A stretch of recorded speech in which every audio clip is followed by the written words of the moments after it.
Bien, mesdames et messieurs, bonsoir. Merci d'être venus, braver les conditions adverses. On va donc continuer ce cours. On va terminer aujourd'hui ce que je voulais vous dire sur cette horloge de segmentation qui est vraiment un cas de figure particulier d'un référentiel temporel pendant le développement.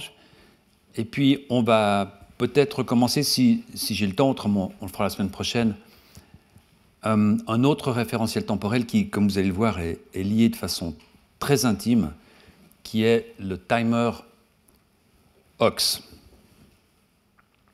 C'est-à-dire l'autre référentiel temporel qui va, lui, être nécessaire pour identifier ces fameux summits dont je vous ai parlé à l'envi pendant ces 2 dernières semaines, qui sont des structures itératives qui n'ont pas en elles-mêmes d'adresse génétique. Et donc il va falloir accompagner ces condensations de summits par quelque chose qui va dire à ces summits « toi tu es plutôt dans la partie antérieure ou plutôt dans la partie postérieure ». Ça c'est le timer OX qu'on verra pour la fin du cours. Alors un petit résumé de l'épisode précédent pour vous répéter 2-3 choses qui seront nécessaires pour aujourd'hui. Donc je vous ai parlé la semaine passée de ce phénomène encore assez peu connu, il faut bien le dire, qu'on appelle la gastrulation, qui est donc cette mise en place des 3 feuillets germinatifs principaux qu'on a définis la semaine passée, avec l'ectoderme à l'extérieur toujours en bleu, l'endoderme à l'intérieur toujours en jaune. Je le dis si vous avez des ouvrages, c'est un code de couleur qui est toujours le même. Et puis entre les deux, le mésoderme en rouge. Le mésoderme, dans la partie dorsale, ici, va se différencier assez rapidement en mésoderme axial, donc qui va suivre l'axe de l'embryon. C'est ce qu'on appelle la notocorde. C'est en fait une structure qui va disparaître chez nous, qui est un peu l'équivalent de la colonne vertébrale des anciens chordés. Par exemple, des acidies, donc ils avaient une sorte de structure rigide pour pouvoir se déplacer, c'est cette fameuse corde. Et puis nous, on a évolué par-dessus une colonne vertébrale et on se débarrasse chez l'adulte de la corde. Et puis latéralement, ici, ce mésoderme paraxial, donc qui est juste latéral de ce mésoderme axial, on a ces fameux somites, qui sont donc ces concentrations de cellules que l'on voit ici. Si vous regardez un peu sur le dessus, là, vous voyez là, on voit ces somites qui sont déjà condensés dans la partie antérieure, le postérieur viendrait vers vous.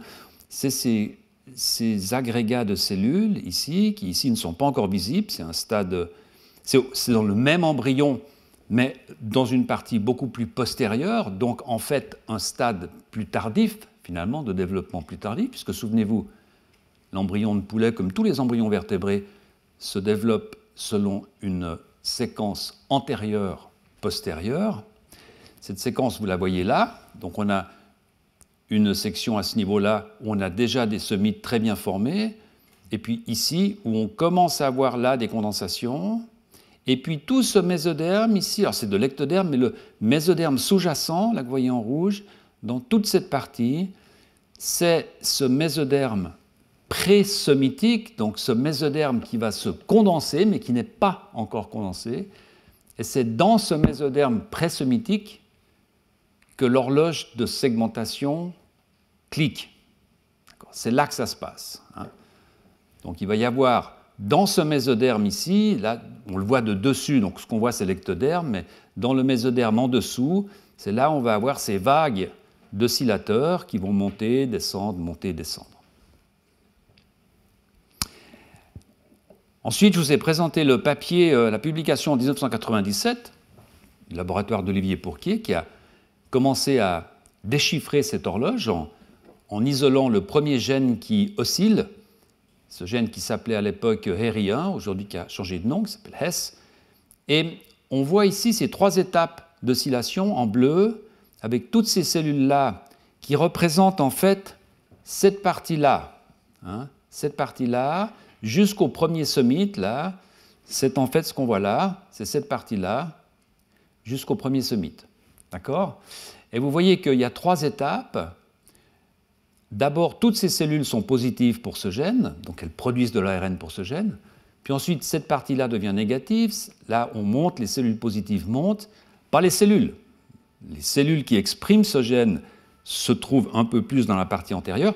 Puis on va aller antérieur, antérieur, jusqu'à ce qu'on atteigne ce niveau-là. Et paf, on va condenser un somite. Et puis on recommence.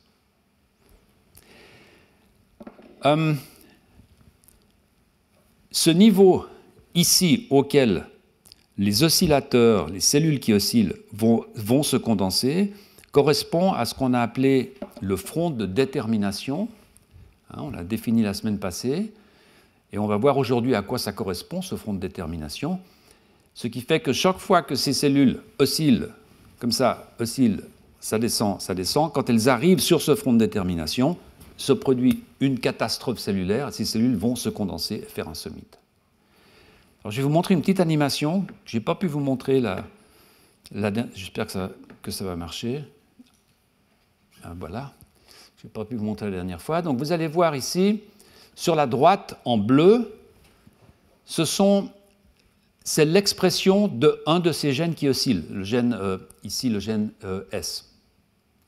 Et puis, sur la gauche, en rouge, mais ça, peut-être pas besoin de trop vous concentrer là-dessus, c'est un gradient d'une molécule dont la source se trouve dans la partie postérieure. Donc vous allez voir que l'embryon va descendre, descendre, descendre, puisque l'axe antéro-postérieur s'allonge, s'allonge, s'allonge. Comme la source se trouve dans cette partie postérieure, la concentration de ces ARN va descendre, descendre, descendre, toujours en fonction de la distance à la source, ce qu'on verra tout à l'heure. En même temps, vous avez cette oscillation, donc toutes ces cellules vont osciller, et puis il va y avoir une rencontre ici, toutes les 5 heures chez les humains, toutes les 2 heures chez la souris, toutes les heures et demie chez les oiseaux, chez le poulet. Et cette rencontre va produire une condensation. C'est ce qu'on voit. Voilà, c'est ce qu'on voit là. Oui, oscillation, tac, oscillation, tac. Et ce front, vous voyez, il descend, il descend, il descend, pour respecter toujours la même concentration, puisque la source est postérieure. Il faut vous imaginer un système dans lequel une source de quelque chose est dans la partie postérieure, et cette source descend. Comme elle descend, la concentration de ce qui est produit par cette source descend aussi, tout descend. Inversement, vous avez une oscillation des cellules qui oscillent, qui montent, et donc vous allez avoir rencontre, rencontre, rencontre, rencontre, et vous allez condenser ces somites. Le point vraiment critique, ça j'ai insisté dessus la semaine passée, mais c'est vraiment quelque chose de contre-intuitif finalement, c'est que ces oscillations n'impliquent pas de mouvement de cellules. Et c'est ce que j'aimerais vous montrer sur ce petit film. Ici, c'est un autre gène qui oscille, ce fameux gène lunatic fringe dont on a parlé la semaine passée, mais peu importe ce que c'est. Mais vous allez voir ce que sont ces oscillations. Vous allez voir que ce gène, ici dans la partie postérieure, là, vous voyez que le premier somite, pour l'instant, se trouve là. Et donc, vous allez voir ces cellules vont osciller jusque-là, formation de somite, jusque-là, formation de somite, jusque-là, formation de somite. Mais ce vert que vous voyez là ne va pas bouger. Vous allez voir le vert bouger, mais ce ne sont pas des cellules qui bougent. C'est que ces cellules-là, ici, expriment le gène pour l'instant, alors que ces cellules-là ne l'expriment pas. Ensuite, ces cellules-là n'expriment plus le gène, mais ces cellules-là expriment le gène. Donc, en fait, c'est une hola. Hier soir tard, je regardais le résumé de Roland-Garros, et en fait, c'est une hola. C'est exactement ça. D'accord ? Il faut vous imaginer que les gens ne bougent pas, mais vous avez l'impression qu'il y a une vague. Mais les gens ne bougent pas. Simplement, ils allument un gène, ils éteignent le gène. Ils allument un gène, ils éteignent le gène. Le tour du stade de Roland-Garros fait 5 heures chez les humains, 2 heures chez la souris, 1 heure et demie chez le poulet. D'accord ? Maintenant, imaginez que vous mettiez à un point donné dans ce stade quelque chose qui régresse, eh bien la ELA rentrerait à chaque tour dans ce quelque chose, et ça vous condenserait. Alors là où l'analogie se perd, c'est que ce système est dynamique, puisqu'il descend. alors que le stade est fixe. Là, c'est un système qui descend. Et donc, vous allez avoir production cyclique de somites. D'accord? Avec cette eau-là qui va monter, descendre, monter, descendre. Ça veut aussi dire qu'une partie des gens qui font la EOLA, qui participent à la EOLA, dans ce système rentrent en catastrophe et se transforment en somites. Donc, au fur et à mesure que ça tourne, vous avez de moins en moins de gens qui font la EOLA. D'accord? Quand vous n'avez plus personne qui fait la EOLA, eh ben vous arrêtez le système et vous avez terminé l'axe antéro-postérieur. Alors, regardons comment ça fonctionne. J'espère que cette fois, ça va... Ah, voilà. C'est absolument magnifique. Hein. C'est très beau, quoi. Regardez. Voilà. Tac, une somite. Tac, une somite. Tac, une somite. Tac, une somite. Vous voyez? Quand on voit ça, on a de la peine à croire que les cellules ne bougent pas. On a vraiment l'impression que c'est quelque chose qui bouge. Mais non, elles ne bougent pas. C'est vraiment une coordination de l'expression d'un ou de plusieurs gènes, alors on a vu la semaine passée, la voie Notch, etc., qui fait qu'à chaque niveau antéro-postérieur, les cellules se parlent pour qu'elles soient en phase. C'est la EOLA. D'accord? Vous regardez dans le stade les gens qui sont en dessous de vous, en dessus de vous, et vous coordonnez la EOLA. D'accord? Si vous le faites en regardant à droite ou à gauche, c'est fichu. Donc c'est vraiment une coordination sur un axe. Et cette coordination, on a vu à la fin du cours passé qu'on peut la modéliser, qu'elle dépend de la voie Notch, donc elle dépend de contact entre les cellules qui se parlent en disant tu en es où tu en es là, bon, eh ben, il faut que tu accélères un peu ou il faut que tu décélères un peu pour m'attendre. D'accord? Donc soit tu te dépêches pour te rattraper au prochain, soit tu attends, comme ça je te rattrape au prochain. Et on a vu des petits modèles qui étaient proposés pour essayer de comprendre comment ça fonctionne. Voilà. Alors, finalement, ces trois voies de signalisation, là maintenant on comprend mieux cette partie-là, ces cellules qui expriment, puis qui arrêtent, expriment, arrêtent, etc. Et puis ces cellules vont rencontrer ici un front de détermination. Les voies de signalisation, en grande partie, c'est dû à la voie Notch, à la voie FGF, et en particulier à FGF8, qui, comme on va le voir, FGF8 est un des produits majeurs qui est produit dans cette source de cytokines. Voilà. Alors, souvenez-vous de cette publication très compliquée de Cook et Zeman qui avait modélisé ça dans les années 70, où eux avaient compris que c'était un oscillateur cellulaire qui oscillait comme une EOLA, en fait. Mais ils pensaient que le front de détermination était quelque chose qui venait de l'antérieur vers le postérieur avec la maturation de l'embryon. Puisque l'embryon se développe de l'antérieur vers le postérieur, eh bien c'est quelque chose, une sorte de front de maturation qui fait que ça descend. Or, en fait, ça descend bien, mais la source est postérieure, elle n'est pas antérieure. Et ça, c'est ce qu'ont encore découvert le laboratoire d'Olivier Pourquier. Et cette source, c'est en grande partie une molécule qui s'appelle FGF8, donc cette molécule ici, qui, vous voyez, en particulier active le gène S7, qui est aussi activé par la voie Notch. Et la façon dont ça a été étudié, c'est en faisant donc des hybridations in situ et en variant les temps de révélation. Alors, pour ceux d'entre vous qui ont fait le plaisir de suivre le cours les années précédentes, j'avais déjà expliqué en fait ce que c'était que cette technique hyper simple. Les ARN, c'est de l'acide nucléique simple brun, ça on l'a vu maintenant. Si vous connaissez la séquence d'un ARN, on connaît les séquences de tous les ARN maintenant, mais il suffit de fabriquer une petite sonde ADN complémentaire qui est marquée par de la couleur, par une fluorescence, peu importe, une enzyme qui va révéler quelque chose, ça c'est vraiment accessoire. Eh bien, on balance cette petite sonde qui va aller chercher l'ARN, qui va s'hybrider, et puis on va pouvoir révéler où se trouve l'ARN. Alors ce que vous voyez sur la droite, là, c'est la partie basse de l'embryon de poulet, avec les somites ici, et vous voyez cette grande quantité de FGF8. Quand on voit cette image, on se dit, mais en fait, il n'y a pas de source, il n'y a pas de gradient, c'est très fort partout. Et ce qu'ont fait les auteurs, c'est simplement d'arrêter la réaction de révélation de la couleur, dans ce cas particulier, à des temps différents. Et vous voyez que quand ils arrêtent la révélation très tôt, eh bien on voit très bien que dans la partie postérieure, il y en a beaucoup plus que dans la partie antérieure. Ce qui veut dire que cet ARN est produit dans la partie postérieure. N'est-ce pas? On ne le voit pas ici parce que là, on est à saturation. C'est comme avec un appareil photo, vous saturez la couleur, on a l'impression que tout est égal.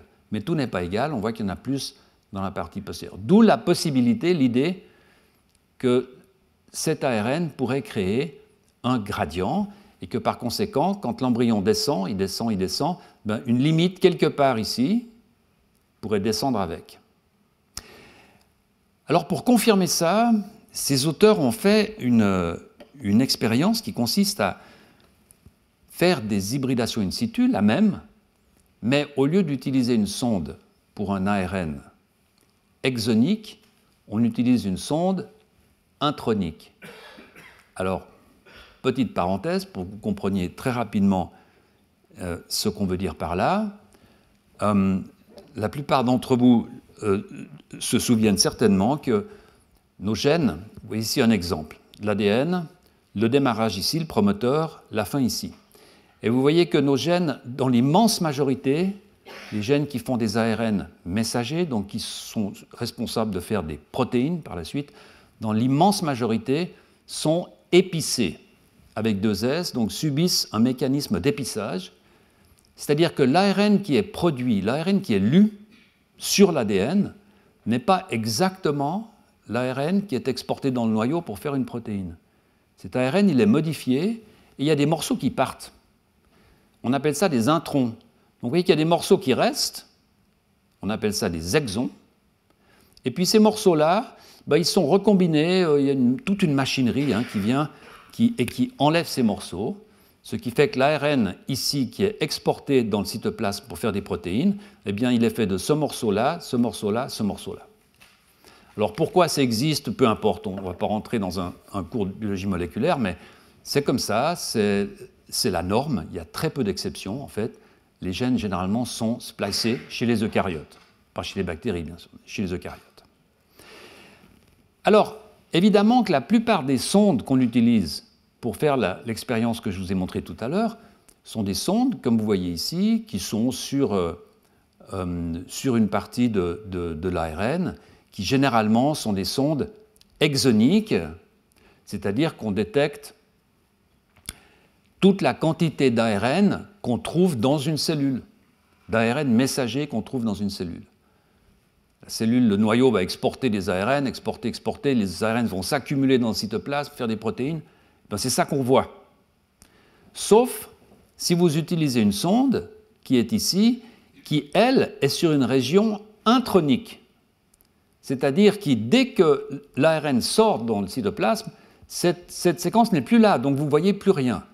Donc vous ne voyez que les cellules qui produisent cet ARN, et non pas les cellules qui contiennent l'ARN. Parce qu'il y a une grande différence.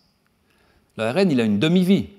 Ça peut aller de la minute à l'heure, chez nous, un ARN.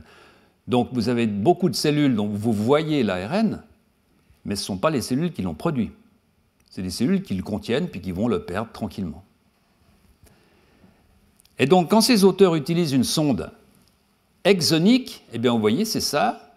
Vous voyez ici, au même stade, vous remplissez toutes ces cellules. Quand on utilise une sonde intronique, eh bien, vous voyez qu'il n'y en a que dans cette partie-là. D'accord? Ça veut dire qu'il n'y a que ces cellules les plus postérieures qui produisent cet ARN, qui fabriquent cet ARN. Ensuite, les cellules-là vont remonter.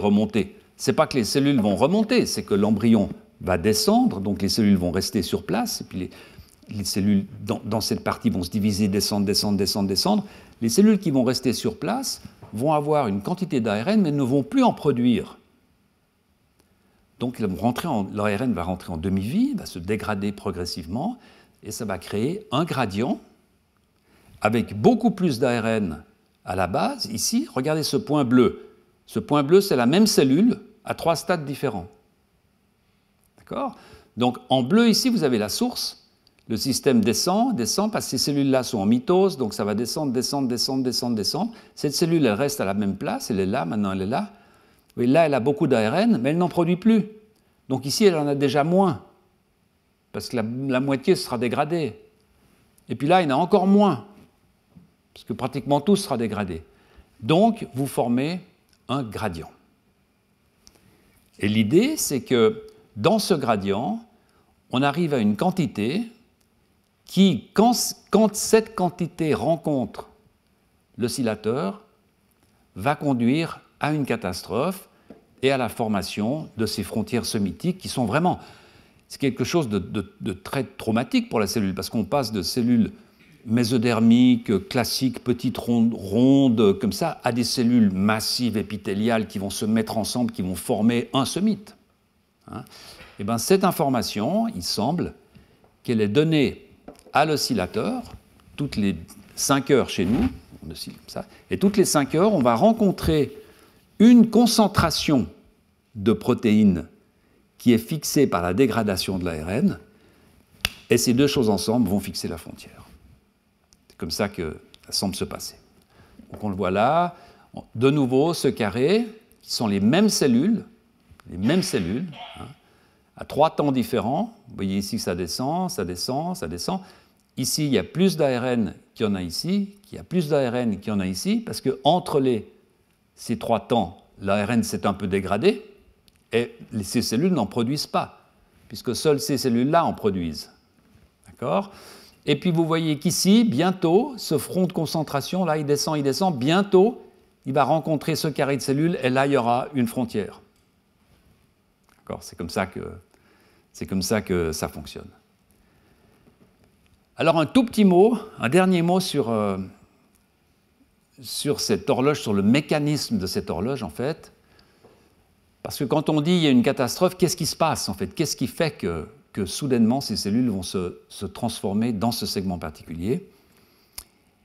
Et là encore, c'est en grande partie à cause de la voie Notch. Donc là, on a un résumé, hein, où vous avez ici l'oscillateur sur la gauche, sur la droite, le front de détermination qui descend. Donc ici, on a exactement la concentration nécessaire de FGF8 pour produire cette catastrophe. Et puis à un moment, ces deux vont se rencontrer. L'oscillateur va arriver juste au niveau où il y a cette concentration et ça va former un nouveau segment. Ce segment, il est formé, là encore, par l'activation de gènes qui vont répondre à la fois à la période de l'oscillateur et la concentration du front de détermination. Et puis parmi ces gènes, il y en a un, je vous montre, c'est le seul que je vais vous montrer, simplement pour mentionner une petite chose assez intéressante. C'est un gène qui s'appelle MESP2, mais peu importe, hein, c'est encore un facteur de transcription. Et vous voyez que ce gène va être activé juste dans cette fenêtre ici, cette nouvelle fenêtre là, de façon poivre et sel, de façon stochastique. Des cellules vont être positives, des cellules vont être négatives. Et puis ces cellules vont se trier, vont s'auto-trier. Toutes les cellules qui sont positives vont aller vers le haut, et toutes les cellules qui sont négatives vont aller vers le bas. Vous voyez, on le voit ici, c'est trois stades différents, hein, de nouveau les 3 stades de l'oscillateur. Ici, poivre et sel, là on commence à les trier, là on a toutes positives, toutes négatives. Alors pourquoi c'est intéressant? Parce que ça donne au somite une polarité antérieure-postérieure. Et pourquoi c'est intéressant? Parce que, en fait, nos vertèbres, une vertèbre ne dérive pas d'un somite, mais une vertèbre dérive de la partie postérieure d'un somite et de la partie antérieure du somite d'en dessous. Pourquoi? C'est une autre histoire, mais on le voit ici, une vertèbre, en fait, elle est faite d'une partie rouge et d'une partie jaune. D'accord? Donc c'est ici qu'on va avoir une vertèbre, ici qu'on va avoir une vertèbre. C'est un système qui est vraiment, vraiment très, très curieux, mais... Voilà. Alors, une des questions clés, une fois que le mécanisme de cette horloge est relativement bien compris, il y a encore des tas de questions à résoudre, bien entendu, mais on voit en gros un peu comment ça fonctionne. Une des questions clés, bien sûr, c'est comment contrôler le nombre. Comment est-il possible qu'au sein d'une espèce, d'abord, on ait tous le même nombre de vertèbres, et puis que des espèces aient des nombres de vertèbres différents. Et en fait, ce nombre, il va dépendre du rapport entre le taux de formation des somites et l'élongation de l'axe. Si par exemple vous arrêtez de diviser ces cellules, donc vous n'alimentez plus le mésoderme présomitique, ben, le système va s'arrêter. Si au contraire vous avez des divisions cellulaires très très soutenues et que vous poussez vers le bas, ben, vous allez continuer. Maintenant vous avez aussi bien entendu le taux de formation des somites. Si vous oscillez, si la période est très rapide, vous allez faire des somites plus petits, plus nombreuses, etc., etc. Donc il y a plusieurs paramètres à prendre en considération. Et vous voyez ici un de ces paramètres qui est le nombre de générations cellulaires, donc le nombre de divisions cellulaires dans la partie postérieure. Et vous voyez que chez les serpents, par exemple, où on peut arriver jusqu'à à peu près entre 300 et 350 vertèbres, alors, ce qui est intéressant, c'est est-ce qu'elles sont toutes différentes les unes des autres? La réponse est non, évidemment. On verra plus tard pourquoi. Parce que les serpents, ils n'ont pas 350 gènes pour déterminer leurs vertèbres. Ils ont le même nombre que nous.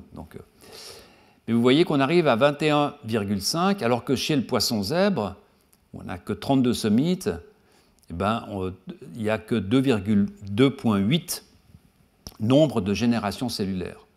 Donc ça s'arrête très vite, ou ça peut s'arrêter beaucoup plus lentement. Et là, j'aimerais ouvrir une toute petite parenthèse, une de plus, pour dire que on rentre ici dans un champ de réflexion qui est très riche historiquement parlant, c'est-à-dire de modifier des morphologies en changeant le temps des mécanismes. On garde les mêmes mécanismes, on garde tout pareil, mais on change légèrement les temps de ces mécanismes.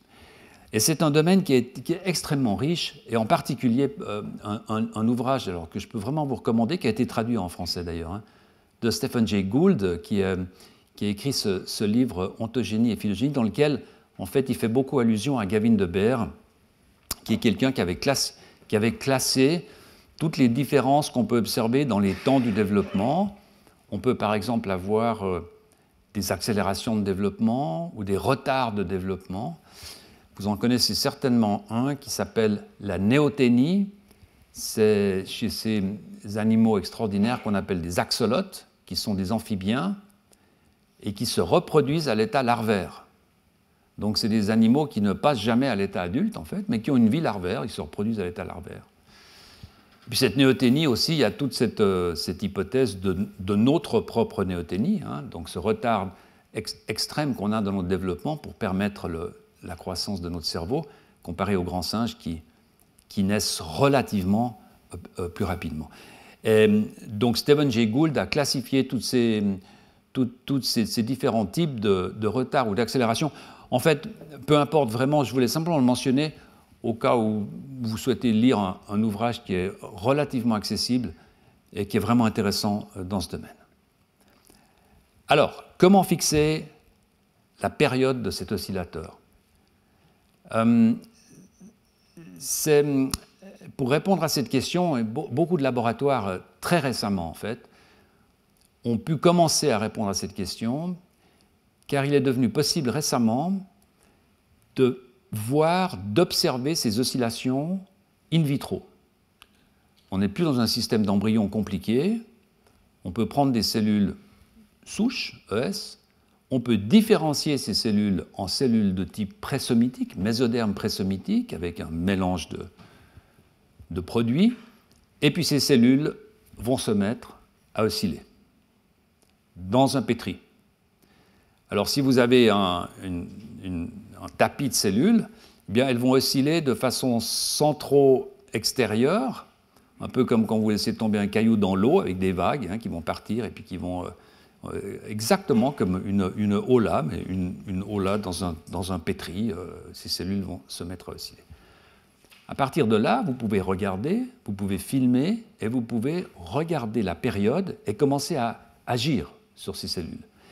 Il y a toute une série de publications très intéressantes qui ont été publiées. Je vous en montre une assez simple, compliquée, mais qu'on peut décortiquer de façon simple, C'est un travail d'un groupe à Barcelone qui s'appelle le groupe de Miki Ebisuya. Et ce qui a été fait, c'est relativement simple. Vous voyez ici une culture de cellules qui oscille.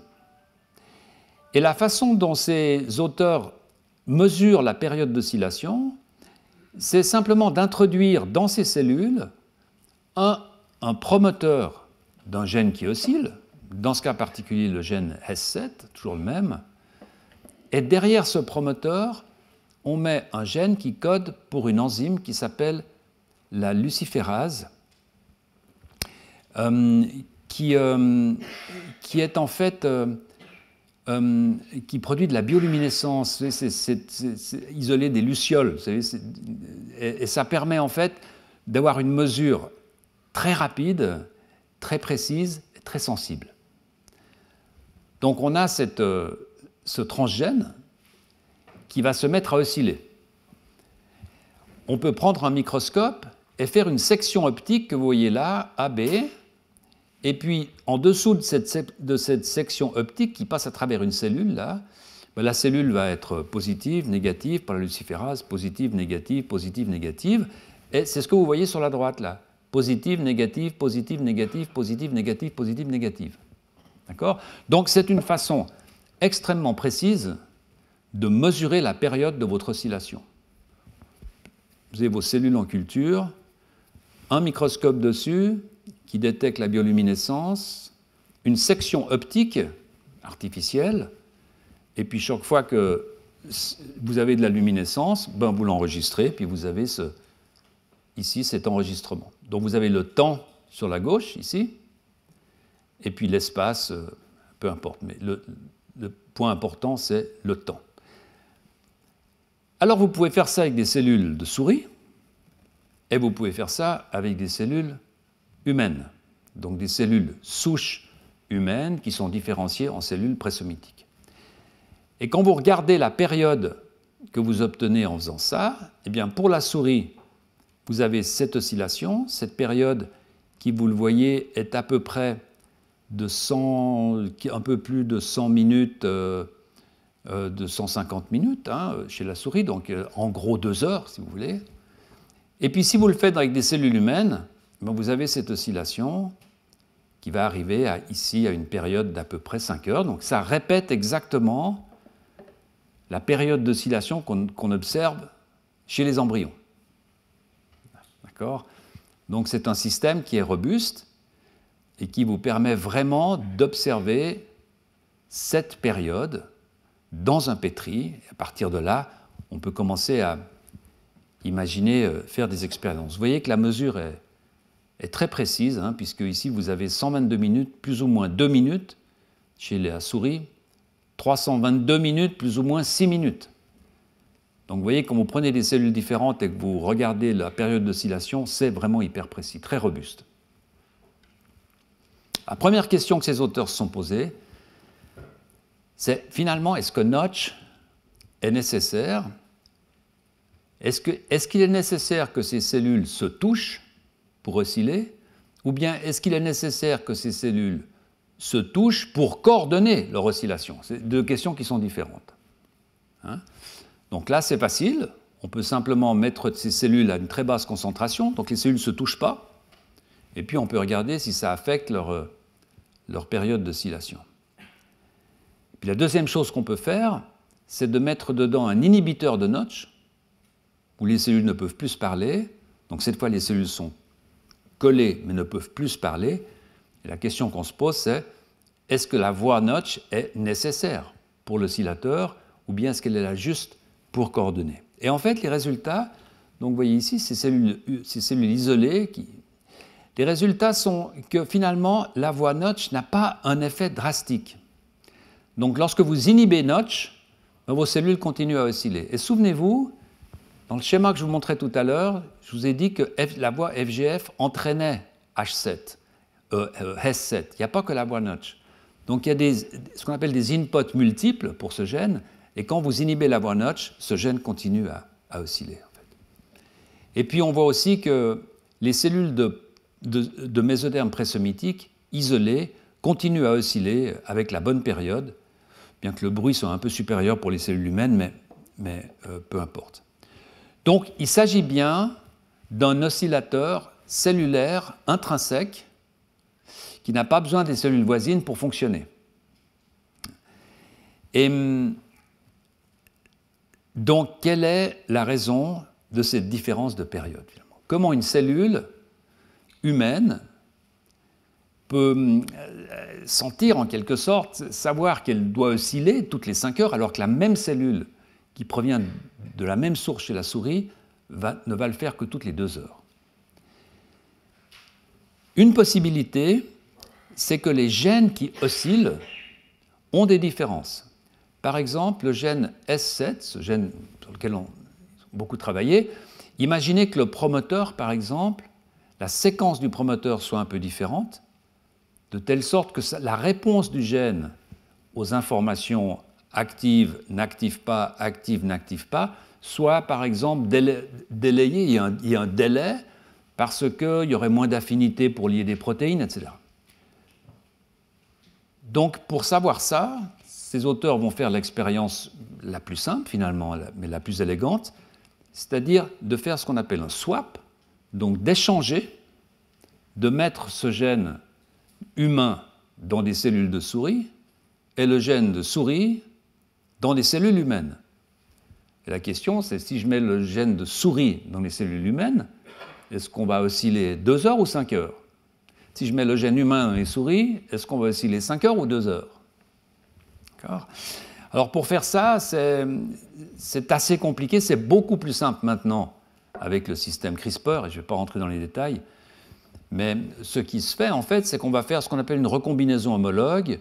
Donc on va produire, si vous voulez, une lignée de cellules dans laquelle les 2 copies du gène humain remplaceront les 2 copies du gène de la souris. Donc les 2 copies du gène de la souris ne seront plus là. Hein, on n'a que les 2 gènes humains. Et puis vice-versa, on va faire une autre lignée, cette fois de souris, dans laquelle les 2 gènes humains auront remplacé les 2 gènes de souris. D'accord ? Luciférase, on regarde l'oscillation, toujours le même outil analytique, et on voit ici que la période d'oscillation de S7 humain s'adapte parfaitement à celle de la souris dans les cellules de la souris. Donc ce que vous voyez là, c'est des cellules de souris, n'est-ce pas? Des cellules de mésoderme présomitique de souris. Et en bleu, vous avez WT, wild type sauvage, c'est le contrôle. L'oscillation normale du gène de souris dans la cellule de souris. Donc ce que vous voyez là, c'est la période de souris. Vous voyez, c'est à peu près avant 200 minutes, là, donc on est toujours dans les 100 et quelques minutes, c'est ça. D'accord? Cette oscillation. Et puis, en rouge, ici, vous avez la cellule de souris avec cette fois les 2 copies du gène humain. Et vous voyez que la période est rigoureusement identique. Il y a une petite différence, ça commence à se déphaser vers la fin, ici. Ils ne savent pas exactement pourquoi, ce n'est pas vraiment discuté. Si on continue les oscillations, ça a tendance à se déphaser un peu, mais vous voyez que la période est la même. D'accord? Donc, il semble bien que ce qui fixe la période n'est pas lié à la structure des gènes qui oscillent, c'est lié à l'environnement cellulaire. C'est quelque chose dans la cellule qui fixe la période de cette horloge. Il y a encore une possibilité que ces auteurs investiguent, c'est de dire peut-être qu'il y a un de ces fameux enhancers, vous vous souvenez sans doute, ces séquences de régulation qui contrôlent l'activation de ces gènes. Peut-être qu'elle est située en dehors de ce qu'on a enlevé dans la souris. Peut-être c'est toujours là, quelque part sur le chromosome. Et donc l'idée, c'est de faire différemment. On va prendre les cellules de souris, on va inactiver les 2 gènes de la souris, les 2 gènes S7, on les déguille, ils ne fonctionnent plus, et on va remettre dedans des gènes humains, mais pas au même endroit, sur un autre chromosome, quelque part dans un territoire totalement inattendu. Un transgène classique. D'accord? Donc là, il n'y a plus de possibilité de contrôler ce gène humain par quelque chose qui serait resté chez la souris, c'est ailleurs. Alors cette expérience que vous voyez là, en noir, ici, vous voyez ce qui se passe quand le gène S7 est inactivé sur les deux copies. Ben, ça oscille plus, évidemment, ça oscille plus. D'accord ? Par contre, ici, vous voyez en bleu et en rouge, ce qui se passe quand vous remettez la souris, le gène de souris dans l'humain, et vous remettez le gène humain dans la souris. En fait, c'est pareil, les périodes sont toujours adaptées au type cellulaire. D'accord ? Donc, quoi que vous fassiez, quelle que soit l'expérience, le résultat est toujours relativement comparable. Une cellule de souris oscillera toujours avec 2 heures, une cellule humaine oscillera toujours avec une période de 5 heures, quoi que vous y mettiez à l'intérieur. Alors, pour essayer de comprendre pourquoi, en fait, ces deux cellules ont des périodes différentes, les auteurs vont considérer un certain nombre de paramètres qui sont liés, cette fois, à l'oscillateur. Qu'est-ce qui peut faire que l'oscillateur soit plus rapide ou plus lent ? Ben, par exemple, il y a la vitesse de production de l'ARN, la vitesse de dégradation de l'ARN, etc. Donc ces auteurs vont lister ici toute une série de critères. Vous voyez, ça paraît compliqué, en fait c'est très simple. Vous avez ici le gène S7. Ce gène, il fabrique un ARN. Cet ARN, il fabrique une protéine. Et cette protéine, souvenez-vous, elle a un effet négatif sur le gène S7. Ça, c'est vraiment la base de l'oscillateur. Vous vous souvenez des gènes qui produisent des protéines. Donc le gène produit protéines. Les protéines sont des répresseurs, donc elles vont réprimer le gène qui descend. Si le gène descend, là, il n'y a plus de protéines qui peut le réprimer, donc le gène remonte, etc. C'est comme ça que ça... Bon.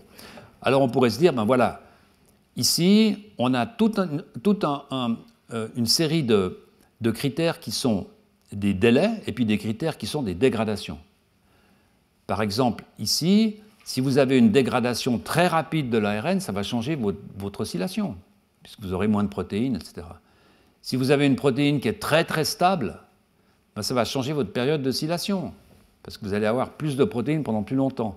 Donc à chaque étape de ce petit cycle, en fait, on peut imaginer qu'en changeant quelque chose, ça change la période. Et donc, ils vont essayer de mesurer ces critères. Alors ça paraît compliqué, mais là encore, ça ne l'est pas tellement, parce qu'il y a un système qui est développé depuis, je dirais, presque 25-30 ans maintenant, dans le domaine, qui permet de varier avec une grande précision le déclenchement et l'arrêt de l'expression d'un gène. Parce que, imaginez que vous vouliez mesurer la dégradation d'un ARN, la demi-vie d'un ARN. Demi-vie, c'est donc le temps que ça prend pour avoir la moitié de la quantité. Bon. Mais qu'est-ce qu'il vous faut ? Il vous faut un système dans lequel vous produisez un ARN et il vous faut quelque chose qui vous permette d'arrêter la production de façon instantanée, de l'extérieur. Comme ça, ensuite, vous pouvez mesurer l'ARN pour voir quel temps il met pour se dégrader. Ça paraît simple, mais c'est très compliqué, un système de ce genre. Et ce système, c'est ce qu'on appelle le TET-OFF, TET-ON. C'est un système qui est basé sur la tétracycline, en fait, sur un antibiotique. Dans le commerce, je crois qu'on appelle ça la vibramycine, en fait. C'est une cycline, c'est un dérivé des cyclines. Et le système, il fonctionne de la façon suivante. Vous avez un transactivateur, une protéine qui active l'expression des gènes, qui active la transcription. Et elle active la transcription en reconnaissant une séquence très particulière. Donc, si vous avez un gène X que vous voulez étudier, vous mettez cette séquence devant le promoteur, vous mettez ce transactivateur dans votre cellule et ça va vraiment déclencher la transcription. D'accord ? C'est comme ça que ça fonctionne. Mais, si vous rajoutez cet antibiotique qu'on appelle la doxycycline, donc qui est en fait de la tétracycline en gros, si vous rajoutez cet antibiotique, il va se fixer sur le transactivateur et le transactivateur ne va plus pouvoir lier cette séquence. Donc vous arrêtez immédiatement la transcription du gène. D'accord ?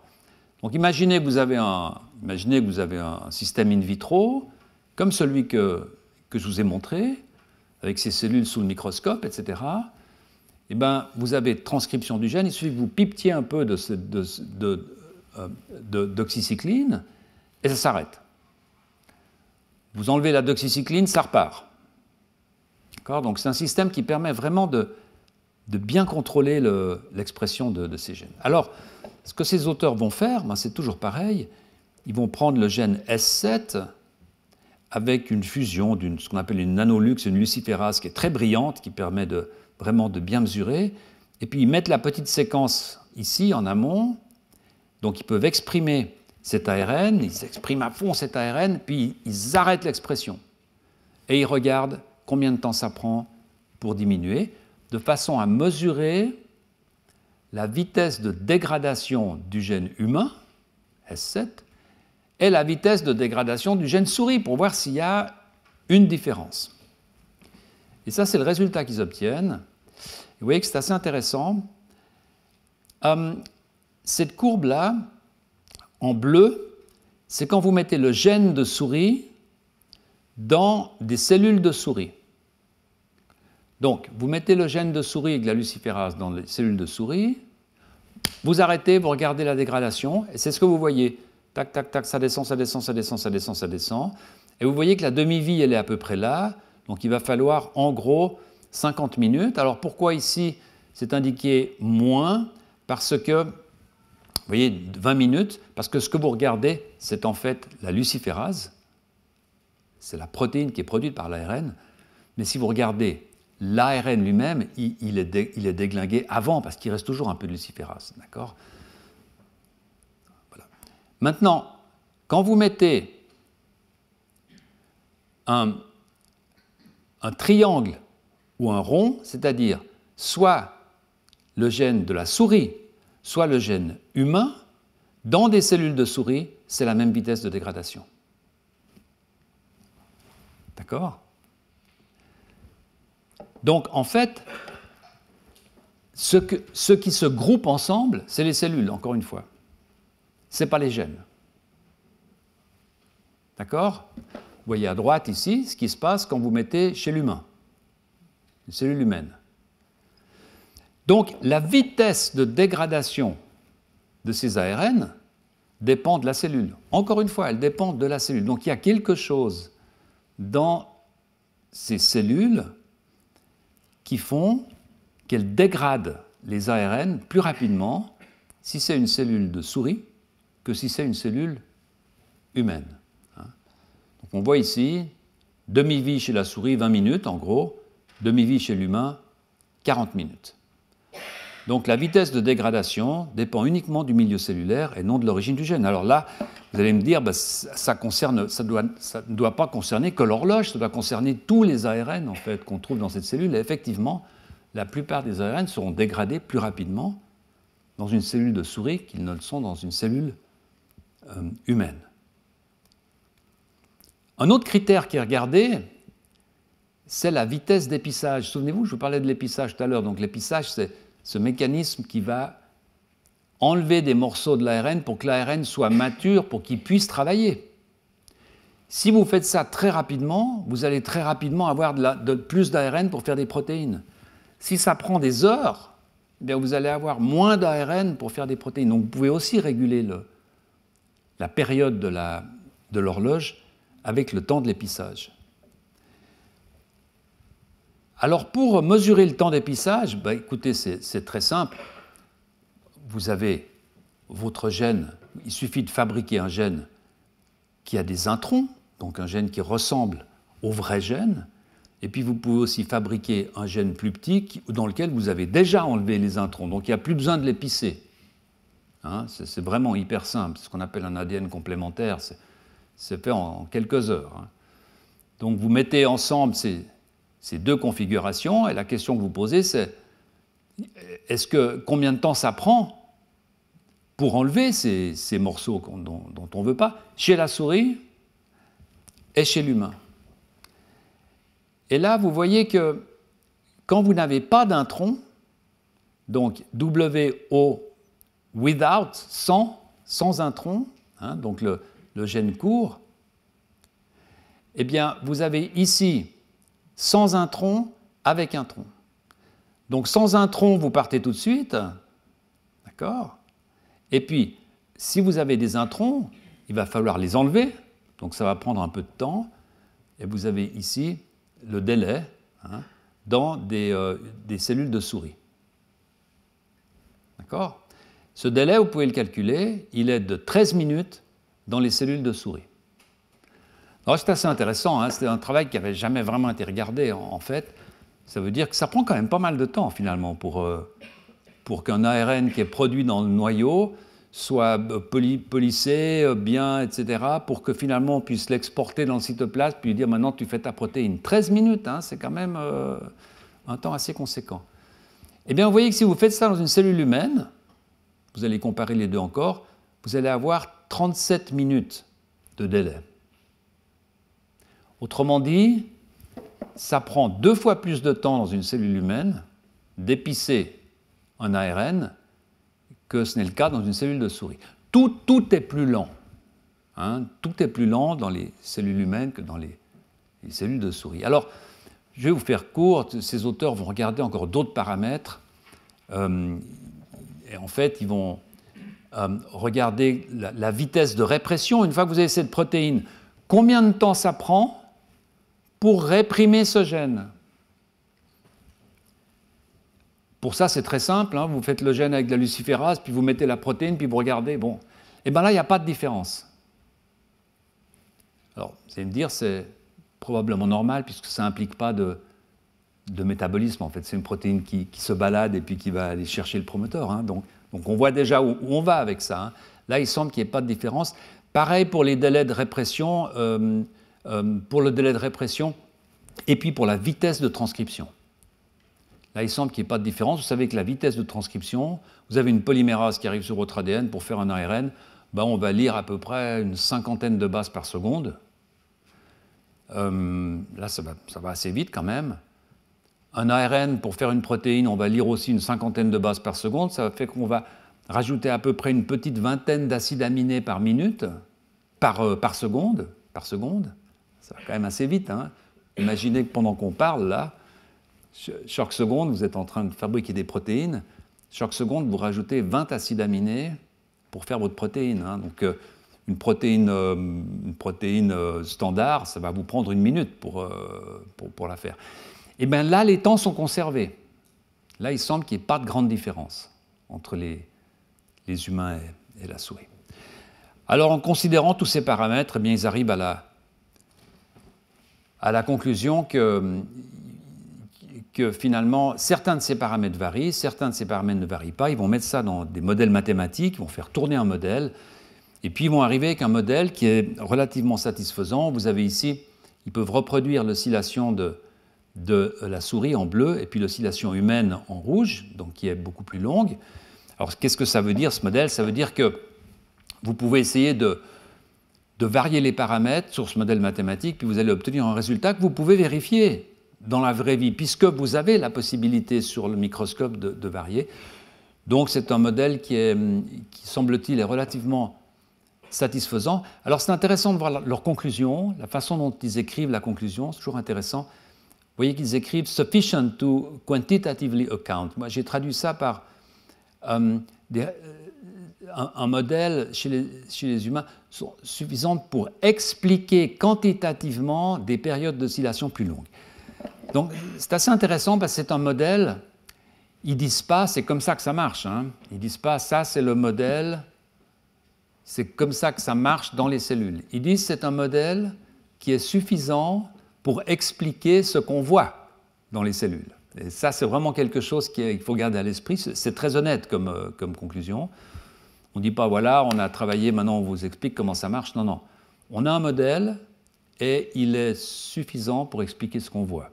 On ne peut pas vraiment en dire plus. Maintenant, attaquez ce modèle, prouvez-nous qu'on a tort et je pense que les gens ne vont pas s'en priver.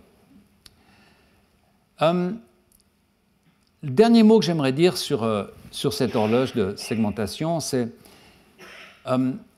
cette différence entre la souris et l'humain. En fait, c'est une différence que l'on connaît depuis de nombreuses années finalement. Ça répond à une loi qui s'appelle la loi de Kleiber. C'était proposé par Max Kleiber, et cette loi dit, vous voyez déjà en 1930, cette loi dit que dans l'immense majorité des cas, chez les amniotes, donc chez les mammifères, les oiseaux, tous les animaux, ce qu'on appelle en gros les vertébrés supérieurs, à tort, mais les vertébrés supérieurs, dans l'immense majorité des amniotes, le métabolisme est ajusté, donc le métabolisme, la façon dont on produit, on consomme notre énergie, est ajusté proportionnel à la masse corporelle à la puissance 3/4. La masse corporelle à la puissance 3/4. C'est-à-dire que ce n'est pas une relation linéaire. Ici. Par conséquent, vous pouvez faire le calcul, un mammifère qui est 100 fois plus lourd qu'un autre aura un métabolisme consommant 32 fois plus d'énergie que l'autre. Donc en fait, plus vous êtes lourd, plus vous êtes grand, plus vous êtes gros, dans les espèces amniotes, plus votre métabolisme est ralenti, comparativement aux animaux qui ont un poids différent, comparativement. D'accord ? Donc on voit que là, on rentre, humain-souris, on rentre dans un ratio. Le poids d'une souris, c'est 20 grammes, à peu près. Une belle souris, c'est 20 grammes. Et puis ici, j'ai mis poids d'un être humain, Homo sapiens, 80 kg, c'est 4000 fois. Vous pouvez faire le calcul. Mais donc, il semble bien que l'horloge de segmentation, en fait, la période de l'horloge de segmentation représente simplement des différences fondamentales qu'on a dans notre métabolisme, qui est fonction de notre taille, de la façon dont on métabolise l'énergie.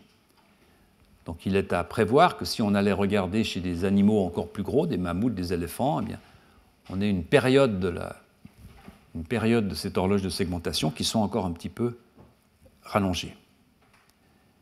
Alors ça, c'était vérifié. Je ne vais pas m'attarder sur cette étude qui est compliquée. J'ai juste mis ici, vous le trouverez en document sur Internet, si ça vous intéresse. C'était vérifié par une belle étude du laboratoire, une fois de plus, d'Olivier Pourquier, qui a calculé en fait les dépenses énergétiques par les balances redox et qui ont montré en fait qu'en modifiant les balances redox, donc en modifiant le métabolisme général, ils étaient capables de modifier la période de l'horloge de segmentation. Mais c'est vraiment une étude qui est compliquée à lire et je ne vais pas m'y attarder. Voilà. Le dernier point que j'aimerais mentionner sur cette horloge, c'est le moment auquel cette horloge est activée. Vous vous souvenez, on en a parlé, la gastrulation, au milieu de la gastrulation, la somitogenèse, donc quand il s'agit de condenser ces somites. Et si on regarde où se trouve cette période de la gastrulation, on arrive en fait à une illustration qui, ici, est sous la forme de ce qu'on appelle du sablier phylotypique, qui représente en fait sur l'axe horizontal ce qu'on pourrait appeler une quantité de variation évolutive. Une quantité de variation. Et puis sur l'axe vertical, c'est le temps de développement. Le développement. Ce que ce sablier vous dit, c'est la chose suivante. Si vous regardez tous les vertébrés, eh bien vous voyez qu'à un stade très précoce, tous ces embryons sont extrêmement différents les uns des autres. Pensez à un embryon de poisson qui est pondu dans l'eau, pensez à un embryon mammifère qui est fertilisé dans les trompes de Fallope. C'est vraiment, chaque embryon est adapté à son milieu et ils sont totalement différents les uns des autres. Et puis si vous regardez chez l'adulte, bien en fait les adultes sont relativement différents aussi. Regardez un squamate, un serpent, un lézard, un gecko, une girafe, c'est vraiment fondamentalement des morphologies à l'intérieur, pas tellement différentes, mais qui sont différentes. Pourquoi ce n'est pas tellement différent ? Parce qu'entre ces deux stades, au milieu ici, il y a un stade de développement qui précisément correspond à une partie de cette gastrulation, un stade auquel ces embryons ont tendance à se ressembler. Pas autant que l'avait proposé Ernst Haeckel au XIXe siècle, mais c'est des embryons qui se ressemblent. Donc il semble que l'évolution permet une grande variation, une grande adaptabilité à ce stade-là, une grande variation, une grande adaptabilité à ce stade-là, mais il y a un goulet d'étranglement dans lequel tous les vertébrés sont obligés de passer. Donc il faut vous imaginer ce système comme une sorte d'acquisition de son appartenance à ce taxon des vertébrés, où on a des embryons extrêmement différents les uns des autres, mais qui vont devoir à un moment converger vers ce rétrécissement pour pouvoir passer au travers de ce rétrécissement et ensuite réaliser les spécificités de leur espèce. Passer, qu'est-ce que ça veut dire? Eh bien, il se trouve que dans ce rétrécissement se trouve exactement cette horloge de segmentation. Et il se trouve aussi que dans ce rétrécissement se trouve un autre référentiel temporel qui est ce Hox-timer. Donc je pense que la façon dont il faut regarder cette question, c'est assez simple finalement. On a ces embryons très différents, et puis ils vont converger à un moment donné vers cette gastrulation, et en quelques jours, en quelques semaines, en quelques heures, selon l'espèce, ils vont soudainement former leur corps, en fait, faire l'axe antéro-postérieur et faire les somites. Paf, paf, paf, paf, paf, paf, paf, et ensuite, ça va rediverger, et ces animaux vont pouvoir construire sur ces somites ou sur le reste les spécificités de leurs espèces. D'accord? Maintenant, ces somites, eh ben, je vous l'ai dit à plusieurs reprises, c'est purement itératif. C'est des morceaux de cellules qui se condensent. La somite 18 est une copie 100% de la somite 24, du somite 24. Donc il faut un système qui va identifier ces somites. Et ce système, c'est ces gènes Hox, ces gènes homéotiques, qui vont déposer des adresses génétiques chaque fois qu'un somite va se former. Alors la raison pour laquelle il existe ce rétrécissement, c'est une raison évidemment qui n'est pas connue et qu'on ne peut pas connaître finalement. C'est une hypothèse évolutive. Et comme toute hypothèse évolutive, elle vaut ce qu'elle vaut. Mais une des raisons possibles, c'est que cette rencontre entre ces deux horloges, entre cette horloge et ce timer, c'est quelque chose qui est tellement compliqué d'un certain côté, mais tellement logique d'un autre, qu'on ne peut pas imaginer une autre façon de le faire. C'est extrêmement difficile d'imaginer comment on pourrait arriver au même résultat, c'est-à-dire soudainement enclencher cette horloge et identifier ces segments, en passant par un mécanisme qui soit différent. Comme chez la mouche, par exemple, qui saucissonne. D'où l'idée que la variabilité qui est associée à ce genre de mécanisme est très faible, et donc on a cette structure en sablier phylotypique. Alors il y a deux questions évidemment auxquelles il faut encore répondre. La première, c'est comment fonctionne ce timer? Et puis la deuxième, c'est comment ces deux référentiels temporels sont coordonnés. Et là, je dois vous dire que sur la deuxième question, c'est encore très compliqué. Il y a relativement peu de choses qui sont connues. Sur le timer Hox, qu'on verra la semaine prochaine, on commence un peu à comprendre comment ça pourrait fonctionner. Mais avant de m'attaquer à cela, je vais vous faire un petit rappel, alors plus léger, sur ces fameux gènes Hox, ces gènes homéotiques à homéobox. Alors, simplement pour vous donner deux, trois bases pour attaquer ce mécanisme la semaine prochaine. Ces gènes, ils ont été découverts dans les années 70. Les mutations associées à ces gènes bien avant, mais ils ont été découverts par Ed Lewis en 1900, dans les années 70. Et en fait, ils ont été découverts au travers des phénotypes très forts qu'ils induisent quand ils sont mutés. C'est toujours comme ça. Simplement, ces gènes-là ont des phénotypes assez monstrueux. Je vous en montre deux exemples ici. Vous avez cette mouche en haut. Alors, peut-être pour vous, elle a l'air normale, mais les mouches, ce sont des diptères, c'est des insectes diptères, donc qui ont deux ailes, qui ont une seule paire d'ailes, n'est-ce pas? La paire d'ailes, les insectes, si vous voulez, ont généralement trois segments thoraciques, T1, T2, T3.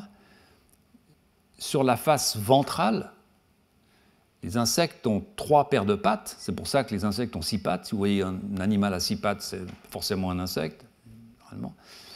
Sur la face dorsale, les insectes ont parfois des appendices un peu différents, mais chez les diptères, sur T2, donc le segment du centre, il y a une paire d'ailes. Donc cette paire d'ailes-là est normale.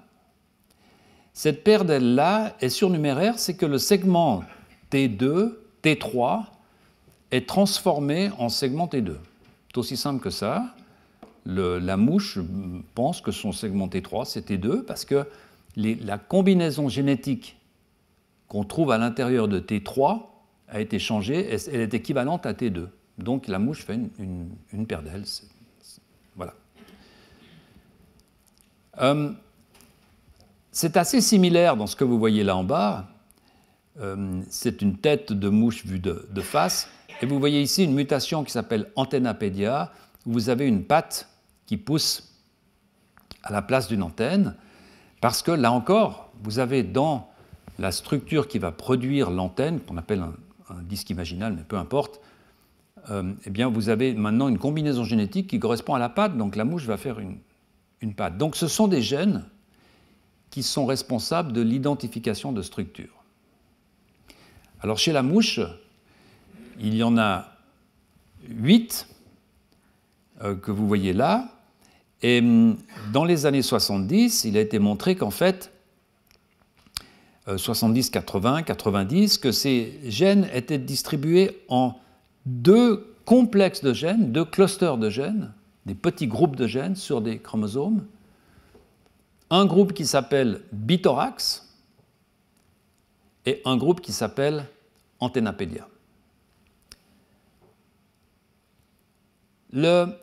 La chose très particulière qui a été découverte dans les années 70 par Ed Lewis, qui lui a valu le prix Nobel d'ailleurs, c'est que ces clusters sont en fait utilisés comme matrice pour déterminer les endroits où ces gènes vont être exprimés. Quelque chose de totalement inattendu, où par exemple, ce gène ici, abdominal B, va être exprimé dans la partie la plus postérieure de la mouche, et puis celui-ci un peu moins, celui-ci un peu moins, et puis on saute sur l'autre cluster, où on a ici un peu moins, et puis labial, dans le labium, hein, donc dans la partie la plus antérieure. Donc on a une sorte de copie que vous voyez là, on a une sorte de copie sur les chromosomes, deux endroits des chromosomes, de l'axe antéro-postérieur de la mouche. D'accord ? Alors, pourquoi ces deux groupes de gènes ici sont-ils réunis sur tous ces schémas? Parfois, on a même de la peine à voir cette cassure, alors que c'est deux clusters qui sont pourtant très différents l'un de l'autre, hein, qui sont localisés sur le même chromosome, mais à des endroits très différents. Eh bien, parce que dans les années 88, 89, il s'est avéré que les vertébrés, nous-mêmes, avons également des clusters de ces gènes et que ces clusters ne sont pas cassés. Donc, nous avons, 4 clusters de gènes OX, homéotiques. Alors, pourquoi 4 ? Parce que, souvenez-vous, nous sommes octoploïdes. Les vertébrés sont en fait des arthropodes octoploïdes. C'est-à-dire qu'à la base, à la source de l'embranchement des vertébrés, il y a eu 2 duplications générales de notre génome. Et donc on avait en principe 4 copies de chaque copie de gènes des arthropodes, de la mouche, des araignées. Alors évidemment, on en a éliminé quelques-unes, et puis d'autres se sont amplifiées, etc.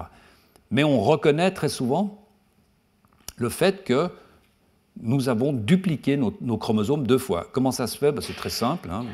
Il suffit de faire une réplication de votre ADN sans faire de division cellulaire. Ça arrive parfois, ce n'est pas souhaitable, mais parfois, ben, voilà, ça a marché à un moment donné, ce qui a été probablement la source de l'embranchement des vertébrés, puisque évidemment, ça a permis de démarrer des innovations absolument extraordinaires.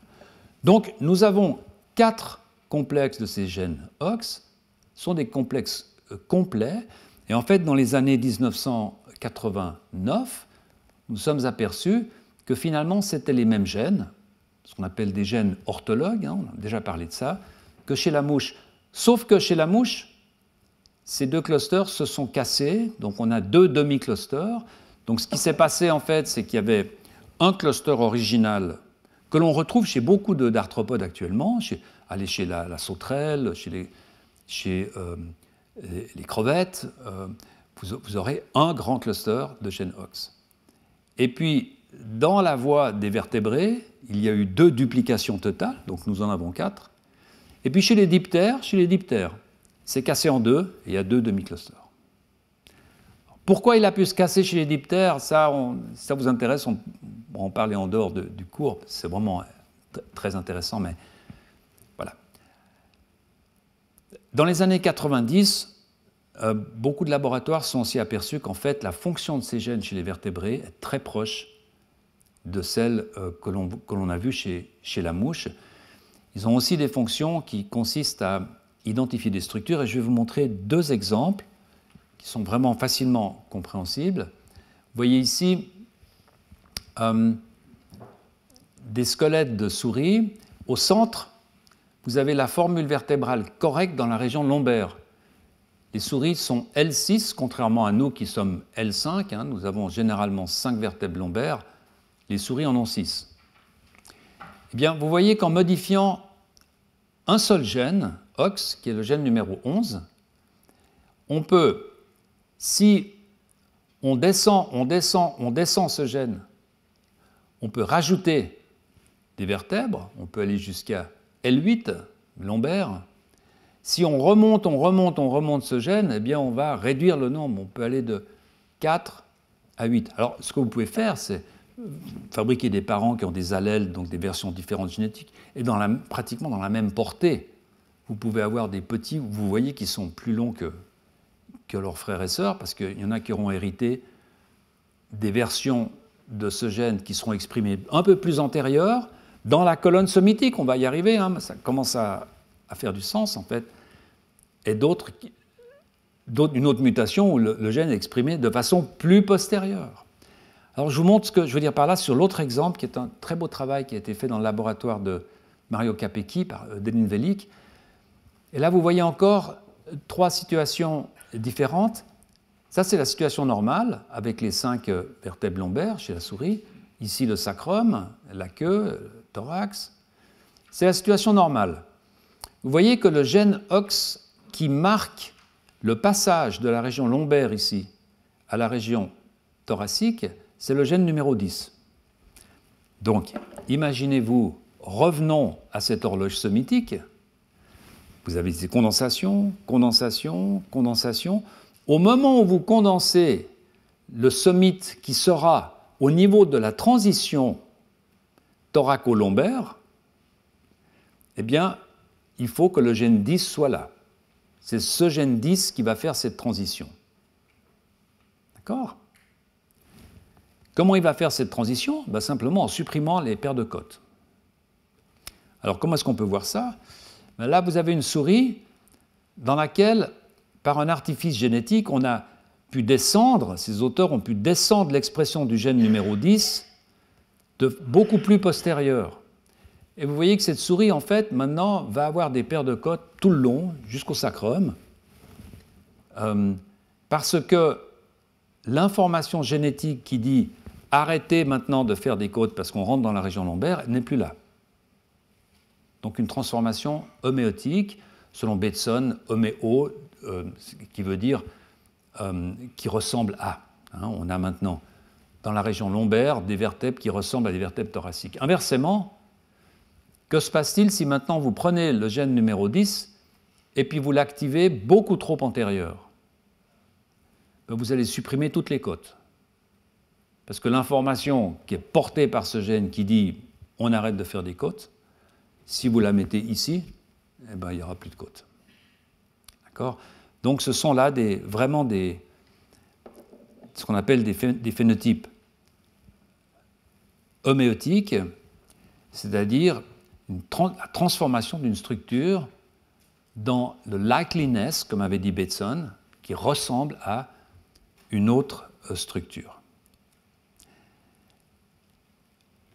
Alors maintenant que vous voyez ça, vous comprenez pourquoi ces gènes OX doivent être activés dans une temporalité.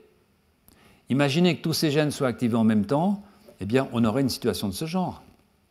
Imaginez que tous les gènes soient exprimés trop tard, on aurait des côtes jusque dans la partie sacrée.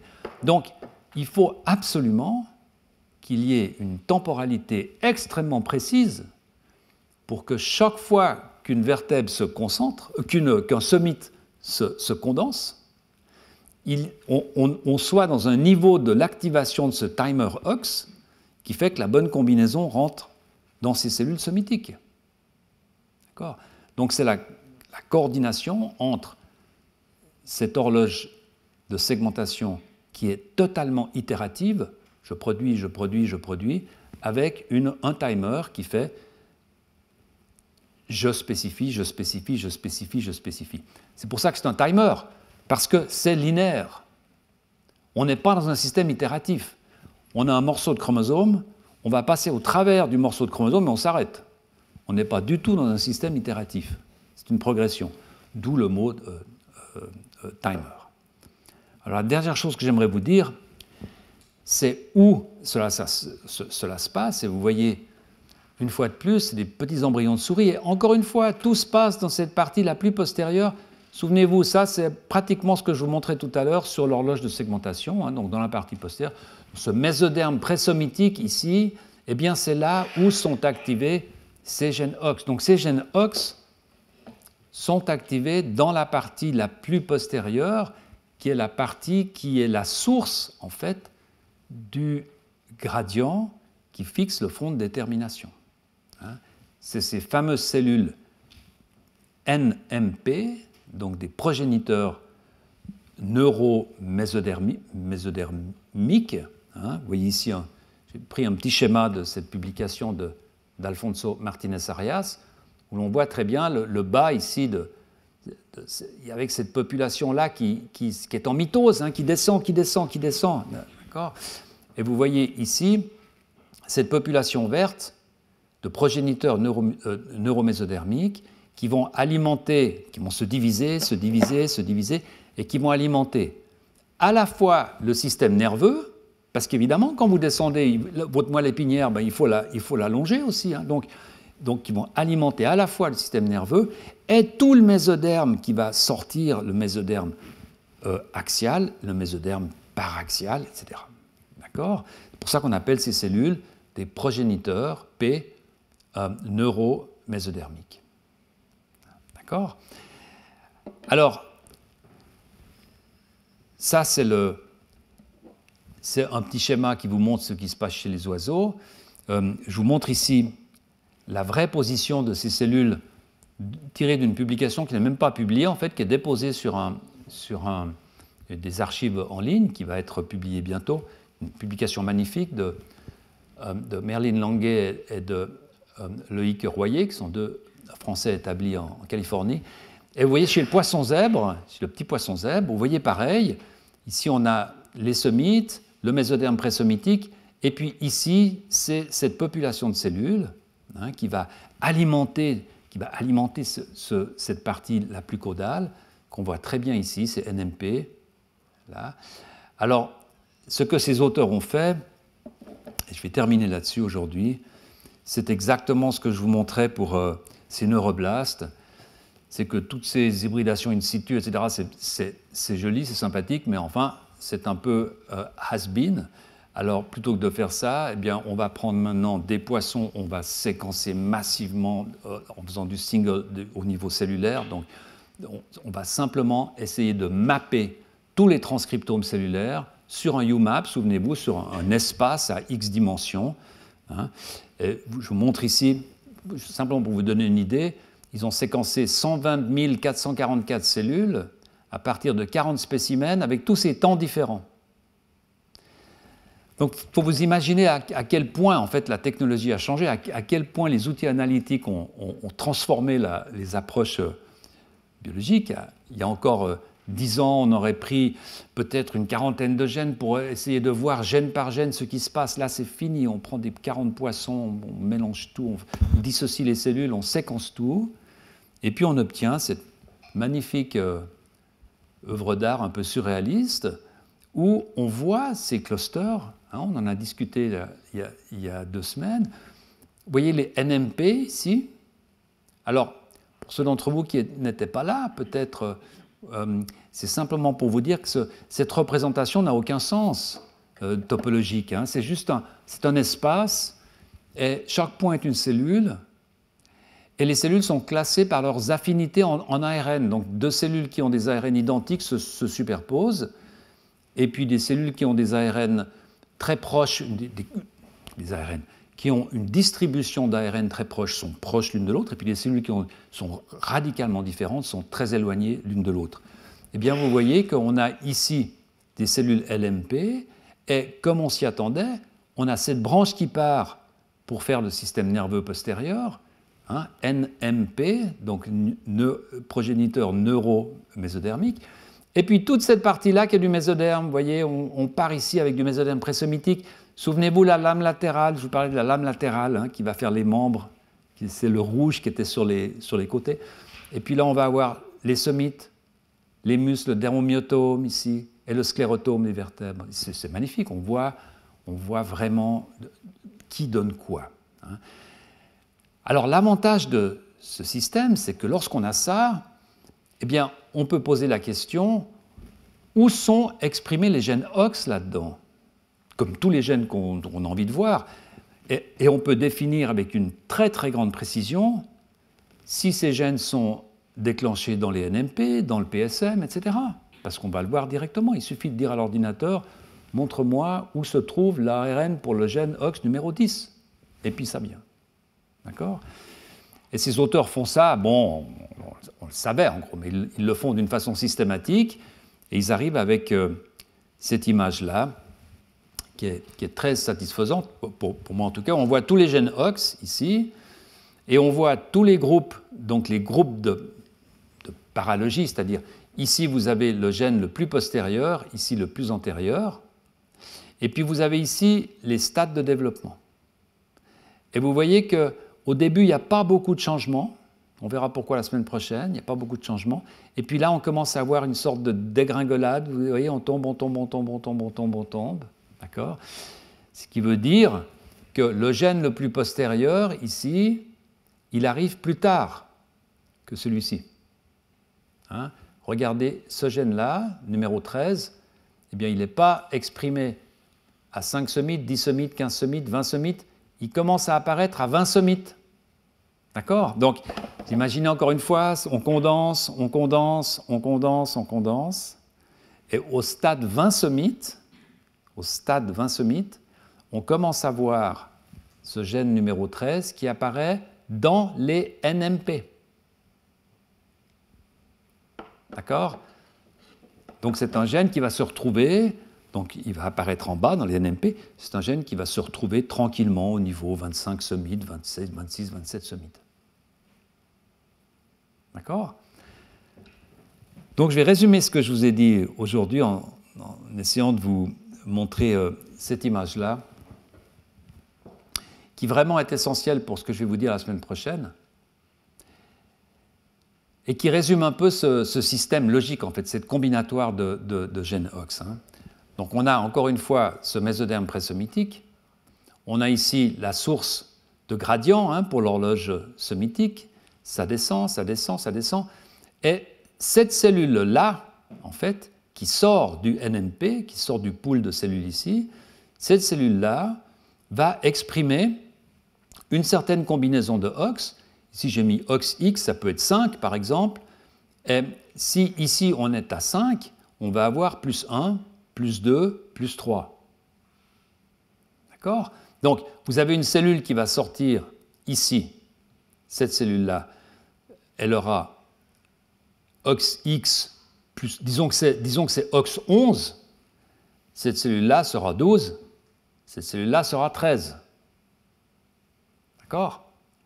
Donc on va avoir dans ces cellules NMP, comme je vous le montrais ici, dans ces cellules NMP, on va avoir ce timer qui va se dérouler.